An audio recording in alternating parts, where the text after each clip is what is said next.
In today's video, I'm going to teach you how to change the language in Google Gemini on mobile and desktop. Whether you're using the app on your phone or the web on your computer, the process is quick, and I'll walk you through each screen so your interface matches the language you're most comfortable with. Let's start on Android or any mobile device using the Gemini app. Open the Google Gemini app on your phone. At the top right, tap your profile picture or the initial that represents your account. That opens your account menu. Choose Settings to enter the app's preferences. In Settings, tap Languages. You'll see a list of supported languages. On many phones, you'll also notice regional variants like English for different regions. Pick the version that best matches your spelling and voice preferences. Pick the one you want, or if you don't see your preference, select the option to add a new language and then choose it from the catalog. Once you've made your selection, refresh the app or fully close and restart it so the changes take effect. After it reloads, you'll notice menus, buttons, and prompts updated to the language you chose. Now let's switch to desktop or the web.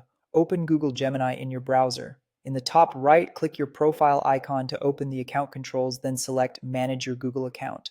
In your account settings, go to Personal Info. Scroll until you find the language section and click it. From here, you can select a new language or add an additional one if you work in multiple languages. When you're done, return to the Gemini tab and refresh the page to apply the change to the web interface. A few helpful notes before we wrap up.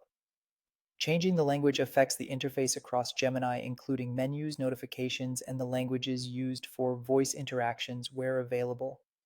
Gemini can understand and respond in multiple supported languages, even if your interface is set to just one, so you can still type or speak in another supported language when needed.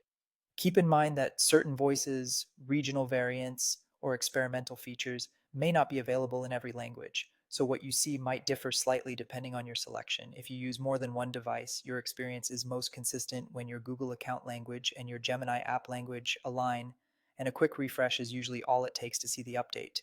These settings let you customize Gemini so it feels natural and productive across all your devices, and that's it. If you found this tutorial helpful, don't forget to like this video and subscribe to my channel for more Google Gemini tips and tutorials.